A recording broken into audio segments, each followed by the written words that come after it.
A couple of USC Trojans commits absolutely dominated in their high school playoff games last night. Let's get into it.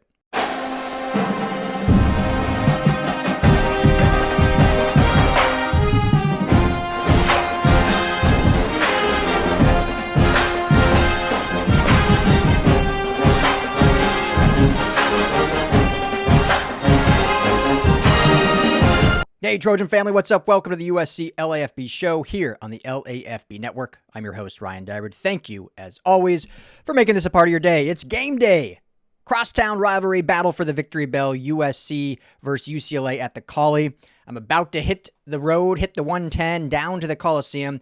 So I'll be there shortly, but wanted to jump on here quickly and give an update as I was at the Rose Bowl last night for the CIF Southern Section Championship that featured Rancho's Santa Margarita Catholic against Centennial.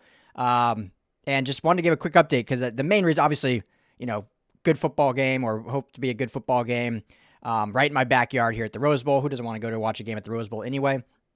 And a couple USC commits playing in that game, so wanted to go check it out. So won't really recap the game. Rancho Santa Margarita dominated basically from the start. They look like the best team in the Southern Section, won that game handedly to give Carson Palmer his first Southern Section title as a first-year head coach of this program. And just a remarkable job that he has done taking over and now what they've done. And now they will go and play De La Salle for the Open State title. An undefeated De La Salle team. We know the juggernaut they are up north. That should be a fantastic one as well. But I was really keying in on, three players. One did not play, unfortunately. Defensive back Jaden Crowder out with an injury in this game, so did not get to watch him. But have seen him throughout the season, and he's, a really good addition, albeit just a 3-star, but he's a real sticky corner that's going to be great for this team. Simote Katoanga, got to watch him, at that defensive end edge position. And he's going to be a good player. Obviously, highly touted, great size. That was my big takeaway with him is he has tremendous size. Just towers over the rest of the high school competition. So once you get him on campus in this system with Coach Nua, Coach Henney, then you can refine some of his pass rush school, some of his get off the ball and point of attack and how he's able to kind of use that size and frame to really get after the quarterback. Right now, and again, this is one game I really watched from up close. Kind of a limited pass rush skill set in terms of just different moves. Like it was a lot of like lock on and rip kind of thing that he was used to, just to use that size to get after. And obviously different defensive play calls. There's some containment there, some gap integrity there. It's not just full go all the time getting after the QB, especially Centennial's QB is really good with his legs and can make stuff happen out of the pocket. So they really, as a defensive unit, kind of wanted to neutralize that. So thought he had a really good game, and you can see the upside of what he can be just with that size and that speed off the get up, and now just refinement at the college level. And Katoanga has a chance to be a really special player for the USC Trojans. His defensive line mate, Isaiah Vandermeer, 2027 prospect, again, only a 3-star. I think he's getting a little disrespected. 74th rated defensive lineman, according to Rivals industry rankings. 6'4", 270, obviously going to put on a little bit more weight with that height. But he is a beast in the middle, man. He wreaked havoc all game long in the middle. His dad, Lenny, played for USC for Pete Carroll, so obviously some lineage there. He'll be on campus today visiting for this crosstown rivalry game, so a chance to kind of get him acclimated with the staff and the program and all that, and potentially get a commitment down the line. But again, I know it's a 3-star, but this is the state Southern Section game, and he wreaked havoc as a junior in the middle in this game. And so for a fan base and a program that needs to continue building in the trenches and getting game-wrecking players, especially in the interior, a guy like Vandermeer is a guy that they can certainly go after, and he's just going to keep getting better next year, especially in that Santa Margarita defense that was so dominant this year. The star of the show, obviously, was Trent Mosley. This kid is special. 292 yards, 4 touchdowns. The first, 3 possessions, I think? For sure the first 2, every single offensive play went through him en route to 2 touchdowns. First play, he had a little screen that he brought all the way to the goal line, a couple passes, then he had a jet sweep, or even I think it might have just been a direct snap run for a touchdown. Second drive on 3rd and long, just a go route down the sideline, perfectly placed ball by the quarterback Johnson, and, takes it to the house. I think it was 80 yards. Had a 91-yard screen touchdown. Had another one later in the game. I mean, he's just a special player, and his ranking is so egregiously bad. And I think this would be different now that Rivals has a West Coast representative. They can hopefully improve that, because on industry rankings, he's the 47th overall receiver, 4-star, which I still think is low. Rivals alone by themselves has him as a 3-star, 68th ranked receiver. Egregious. And this is after their update, which is crazy. Now, he did miss some time this year due to injury, unfortunately, so there probably wasn't maybe not a ton of film out there that they wanted to kind of move that ranking up. But you just watch the few plays he does have, and he's such a special player with the ball in his hands. Now, the only thing I can think of for him even starting that low is just his size. I mean, he is a smaller frame guy, 5'11"-ish. I think he's like 170 right now. This is, those weights are taken probably preseason, so he could, but once he gets to college, I'm sure he'll be at that 185 mark, which is certainly plenty big to play in the slot. I mean, Mekhi Lemon is a little bigger. I think he's 195, but he's 5'11". Best receiver in college football. So, special player. You can see the vision of what he's going to be able to do at USC. First immediate thought was, okay, this is a guy that they can use exactly how they wanted to use Zachariah Branch, the 5-star out of Bishop Gorman. And it worked their freshman year. Remember, Zachariah Branch exploded onto the scene his freshman year in Lincoln Riley's offense when they were able to kind of use him all over, out of the backfield, in the slot, use that speed and that wiggle that he had to make plays, and obviously in the return game also. It didn't obviously work out sophomore year for whatever reason. We've discussed that before. Trent Mosley has all those intangibles, and he's a returner too, so they can use him in the return game, probably as a true freshman, depending if it's him or if Zacharias Williams if he returns and maybe polishes up in the return game potentially. But he can certainly be the return guy as a true freshman, kind of go for that Jet Award potentially.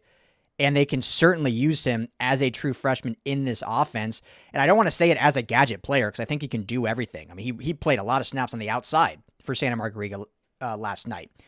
But with that size, obviously, he's probably most useful in the slot or kind of coming out of the backfield in some of those sweeps and different plays like that. And they're just going to run the screen game to death, which is such a staple in this Lincoln Riley offense anyway.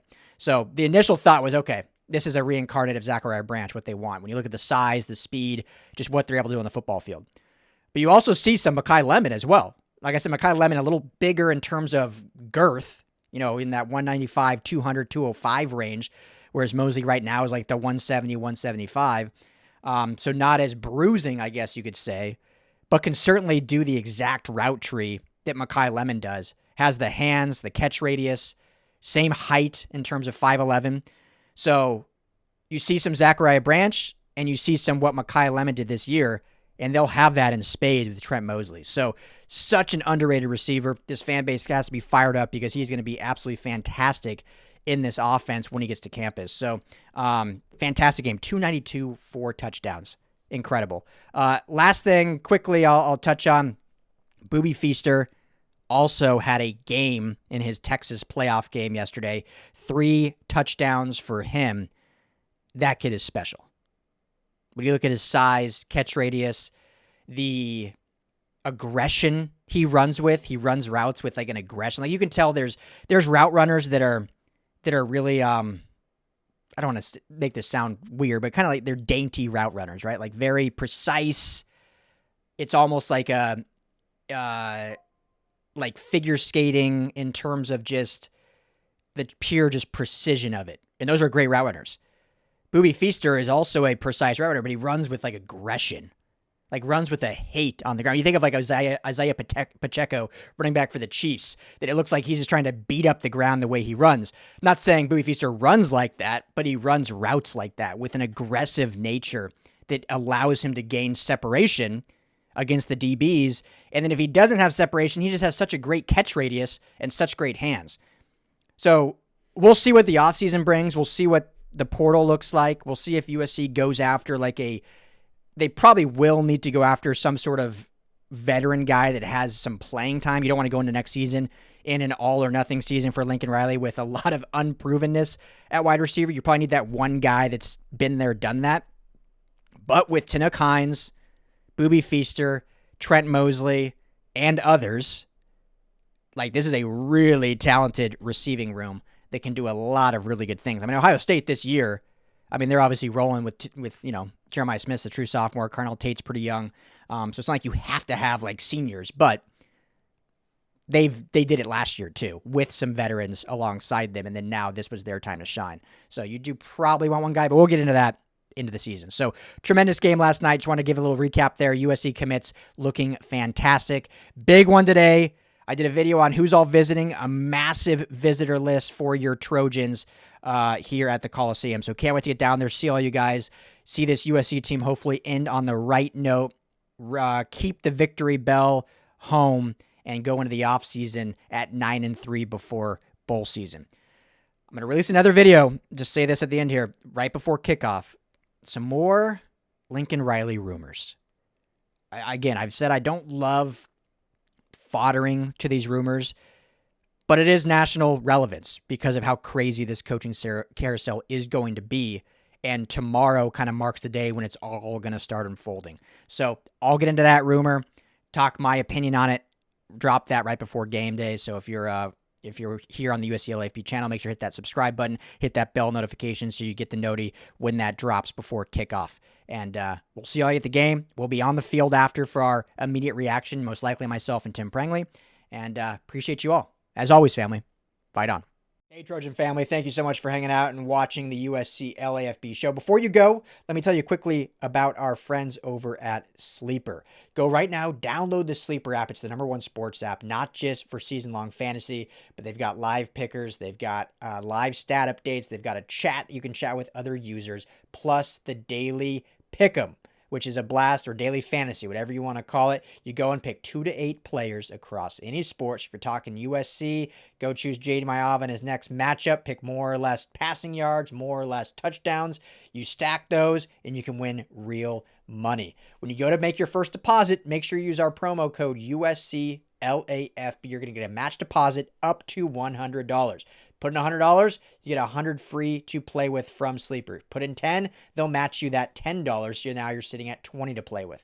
But also, right now, for any new users, no deposit required. You get $20 free entry. You can stack both. You can get the $20 for free. Go make a deposit. Use USC LAFB, and now you've got a bunch of free money to play with right there on the Sleeper app. Check it out, Trojan family, and when you do, tell them the guys at the USC LAFB sent you.